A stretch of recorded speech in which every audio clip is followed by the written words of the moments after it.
On the morning of November 19, 1941, General John Scott Cockburn decided to launch his 22nd Armored Brigade into a frontal attack on the forces of the Italian 132nd Aread Armored Division arrayed in Bir el Gubi in southeastern Libya.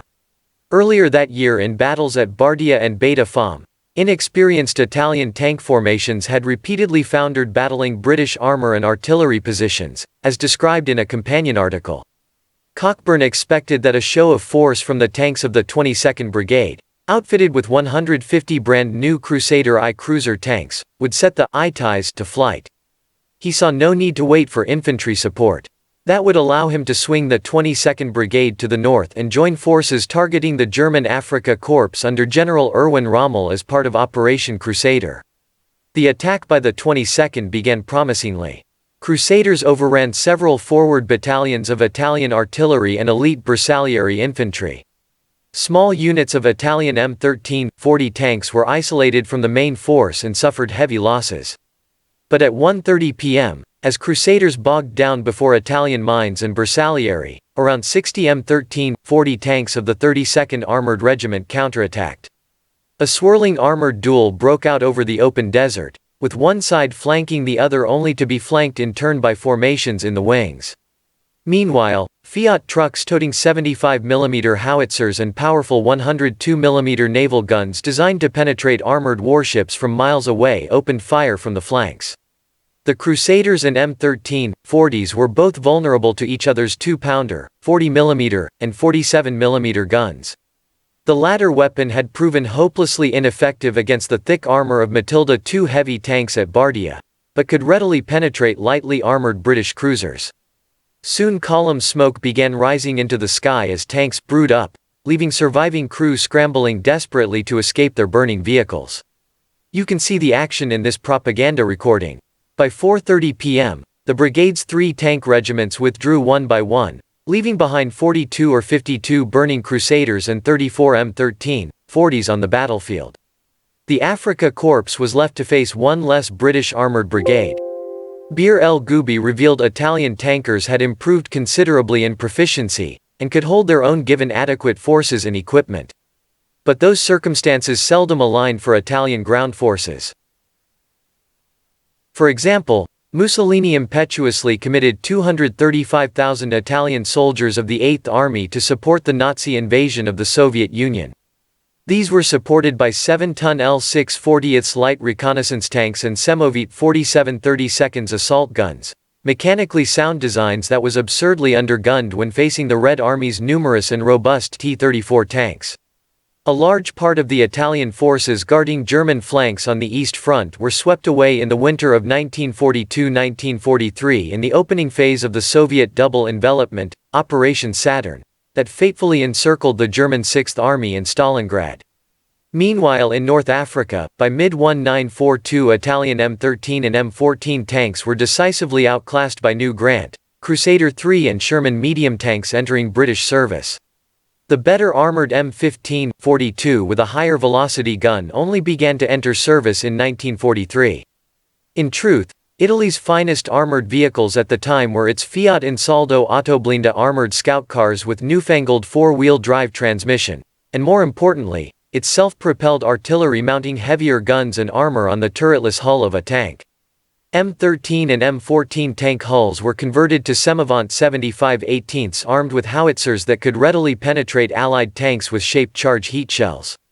More potent weapons were later mounted on the hull of the M15-42 tank, resulting in the longer-barreled Semovant 75/34 and Semovant 90/53 with a powerful 90mm anti-aircraft cannon that could snipe tanks over considerable distances from mountaintops in Sicily and Italy. The potent self-propelled artillery allowed the 132nd Aread Armored Divisions to hold out a surprising 12 days in the cataclysmic Second Battle of El Alamein before overwhelming British armored forces finally encircled and destroyed its last 6 vehicles. Rommel praised the valor of the Italian armored units he sacrificed in doomed rear guards actions at El Agheila and the Marath line to buy time for German forces to escape. Later, at the infamous Battle of the Kasserine Pass, 22 M14, 41 tanks and Semavant 75 18s of the 131st Centauro Armored Division broke through American infantry on Highway 13 in Tunisia. Combat footage here. Only to be overrun a month later American infantry at El Ghouter and compelled to surrender in May. The Allies next set their sights on Sicily. In the Battle of Gela in Sicily, the Livorno Mountain Division mustered 38 antiquated Fiat 3000 tanks and several battalion of Semavant self-propelled guns in mobile groups, which attempted to overrun freshly landed American infantry and paratroopers. But bazookas, anti-tank guns, and even naval gunfire stopped the Italian counterattacks in their tracks. On September 8, 1943, Italy announced an armistice with the Allies. Unfortunately, the Nazis were prepared and moved rapidly to seize control of the northern two-thirds of Italy. As a result, Italian tankers saw one last flurry of action. In a showdown at Piombino, M15, 42 tanks of the 19 Battalion sank a German gunboat and damaged a second. In Rome, the Ariete II Division, reconstituted with 40 M15, 42s and 157 Semavant guns, including a powerful new variant with 105 mm howitzers, battled the German 3rd Panzergrenadier Division for 2 days before surrendering. The Germans went on to appropriate hundreds of Italian armored vehicles and even continued factory production of new units. By then Ansaldo had just begun production of the 20 Wright-ton P-26 40th tank, influenced by a captured Soviet T-34. The P-26 40th boasted 60 mm of heavily sloped, though still riveted, armor and a medium-caliber 75 mm gun, putting it roughly on par with early American Sherman medium tanks in terms of protection and firepower. The 103 were built and all commandeered for both training and combat roles by the Wehrmacht. Though Italian soldiers fought on with both the fascist Italian Social Republic, RSI, and the Allied co-belligerent forces, the former ended up operating whatever armor the Germans hadn't already nabbed. Mussolini entered Italy into World War II with a deeply inadequate industrial base to match global powers like the United Kingdom. This problem was worsened by atrocious operational-level generalship and an early over-reliance on outdated technologies. Despite these disadvantages, Italian tank units improved steadily in proficiency, and armored vehicle design improved markedly in mobility, firepower and protection. However, that was far too late to reverse the fortunes of Mussolini's Italy. Sébastien Roblin holds a master's degree in conflict resolution from Georgetown University and served as a university instructor for the Peace Corps in China.